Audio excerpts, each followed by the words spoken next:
सत्य से बढ़कर कोई धर्म नहीं होता और असत्य से बढ़कर कोई अधर्म नहीं होता। ये मैं नहीं कह रहा, कौन कह रहा है? आगम निगम पुराण इसका व्याख्यान कर रहे हैं। हाँ, पुराण इसका व्याख्यान कर रहे हैं, इसलिए सत्य बोला करो। सौनकादिक 88,000 ऋषियों ने सूत जी से कहा, महाराज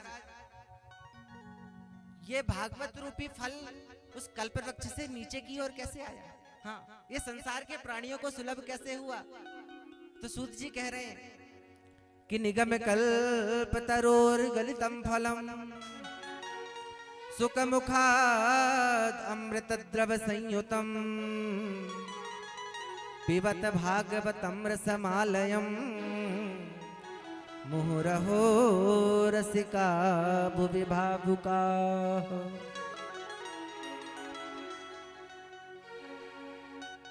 निगम रूपी कल्प वृक्ष से यह भागवत जी का जो फल है ना, सुखदेव जी के मुख लगने से नीचे की ओर आया। सुखदेव जी का मुख। अच्छा एक बात बताऊं, सुख यानी होता है तोता। क्या होता है? तोता। तोता उसी फल में मुख लगाता है जो मीठा होता है। या तो आप ये समझें कि तोता का मुख लग जाने से खट्टा फल भी मीठा हो जाता है, लेकिन ये बात कंफर्म है कि तोते ने जिस फल में मुख लगा दिया वो फल कभी खट्टा नहीं हो सकता। हाँ, तो सुखदेव जी ने मुख लगाया और भागवत जी को जो फल है वो नीचे की ओर आया। अच्छा, फल में गुठली होती है, छिलका होता है, तो आप हमको पहले ही बता दीजिए इसमें गुठली क्या है, छिलका क्या है, वो हम पहले ही निकाल के रख दें। हाँ, तो कहते नहीं नहीं, इसमें गुठली होती ही नहीं, छिलका होता ही नहीं। तो अमृत द्रव संयुतम, बिल्कुल अमृत रस भरा हुआ है, एकदम अमृत भरा हुआ है। अच्छा साहब, क्या करें? तुलपिबत भागवतम रसमालयम, इस भागवत रूपी रस को पियो, पान करो। अरे साहब, भागवत तो सुनी जाती है, पी नहीं जाती। हाँ, यहाँ श्रृणुत भागवतम रसमालयम भी कह सकते थे, पिबत भागवतम रसमालयम क्यों कहा? क्योंकि जो चीज सुनी जाती है ना, वो इधर से सुनकर इधर से निकल जाती है, ध्यान रखना। और तन्मय होकर जो चीज सुनते हैं ना, तो वो सीधे दिल में उतर जाती है। तो दिल में उतार कर सुनने वाली जो चीज है ना जी, उसे पीना बोलते हैं। हाँ, उसे पीना बोलते हैं। उदाहरण में समझिए, एक बहुत बड़े सत्संगी थे, बहुत बड़े सत्संगी। 1 मिनट का सत्संग जीवन को परिवर्तित कर देता है।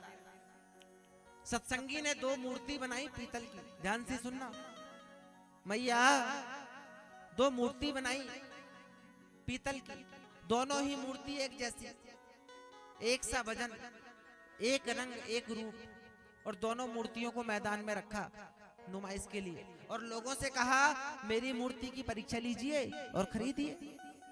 लोगों ने कहा भैया आपकी मूर्ति की कीमत क्या है? तो जो सत्संगी था उसने कहा देखो भैया, एक मूर्ति है 1,000 रुपए की और दूसरी मूर्ति है 1,00,000 रुपए की। तो लोगों ने कहा जो 1,00,000 रुपए वाली मूर्ति है ये सोने की है क्या? सत्संगी ने कहा नहीं नहीं नहीं, 1% भी इसमें सोना नहीं है, दोनों ही पीतल की मूर्ति है, बनाने वाला मैं हूं, दोनों का वजन एक जैसा है। लोगों ने कहा जब दोनों एक जैसी है तो फिर रेट में इतना अंतर, एक मूर्ति 1,000 की और एक 1,00,000 की, इतना फर्क। सत्संगी ने कहा परीक्षा लीजिए और खरीदिए। उधर से कोई संत निकल कर जा रहे थे, पास में आए, कहा हम आपकी मूर्ति की परीक्षा लेंगे। बोले ठीक है लीजिए। तो संत ने क्या किया, एक सूतली लिया इतनी लंबी और गीले हाथ से बटकर उसको लंबा किया, और एक मूर्ति के कान में जैसे ही सूतली को डाला वो इधर से डाला और वो सूतली इधर से निकल गई। कहा ये है 1,000 रुपए की। और दूसरी मूर्ति के कान में जैसे ही सूतली को डाला तो सज्जनों अंदर कोई बहुत बड़ा छिद्र था, सूतली मुड़कर सीधे पेट में चली गई। संत कहने लगे ये है 1,00,000 रुपए की। तो कहने का तात्पर्य क्या है, जो इधर से सुनकर कथा को इधर से निकाल देते हैं वो हो गया सरोता या सोता, और जो सुनकर अपने जीवन में उतार लेते हैं वो हो गया सच्चा श्रोता। ध्यान रखना।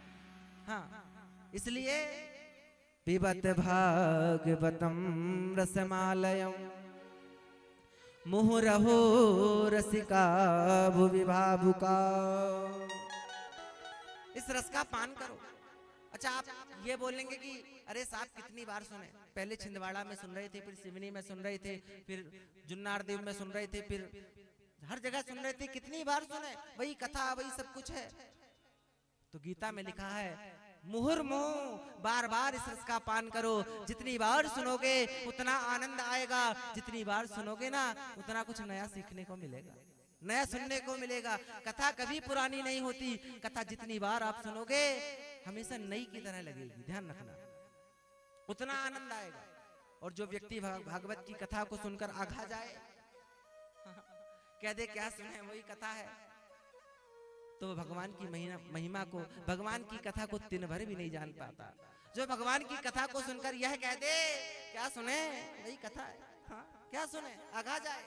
गोस्वामी जी वर्णन कर रहे हैं रामचरित में और कह रहे हैं क्या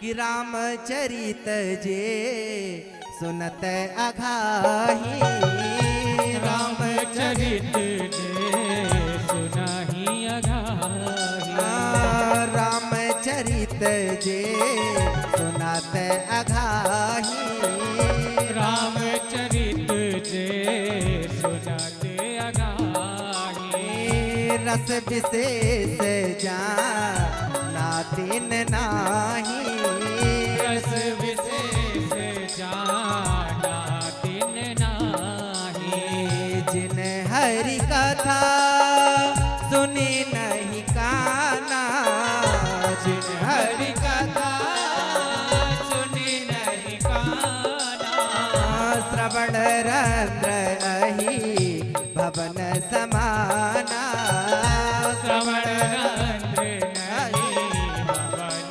समाना, श्रवण रंध्र अहि भवन समाना, श्रवण रंध्र नहीं भवन समाना।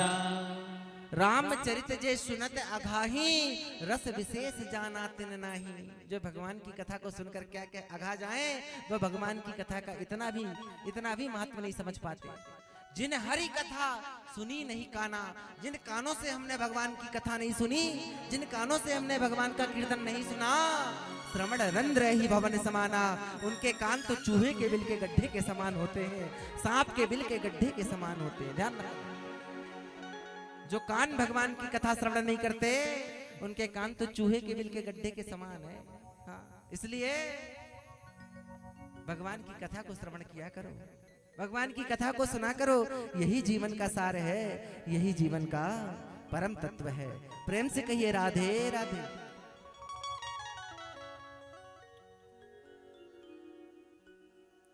सौनकादिक 88,000 ऋषि सूत जी महाराज से कह रहे हैं महाराज आप बहुत सुंदर कथा श्रवण करा रहे हैं, अगर आपको अच्छा लगे तो हम आपसे कुछ पूछना चाहते हैं, हम आपसे कुछ पूछना चाहते हैं। और देखो आज हमारे एक नहीं दो नहीं पूरे 6 प्रकार के प्रश्न हैं। कितने प्रश्न? 6 प्रकार के। हाँ, इन 6 प्रकार के प्रश्न हैं हमारे मन में। आप अगर आज्ञा दें तो हम पूछें। सूत जी महाराज ने कहा कहिए क्या बात है। तो सौनकादिक 88,000 ऋषियों की